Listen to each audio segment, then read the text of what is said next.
NOAA radio warning alarm device. During potentially dangerous weather situations, test of the NOAA radio warning alarm device.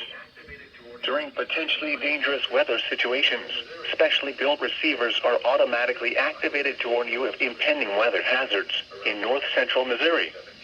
Tests are normally conducted by the National Weather Service every Wednesday, around 11 until the first good weather day. Reception of this broadcast and the warning alarm will vary from place to place. This variability, normally more noticeable at greater distances from the transmitter, will occur even though you are using a good quality receiver in perfect working order.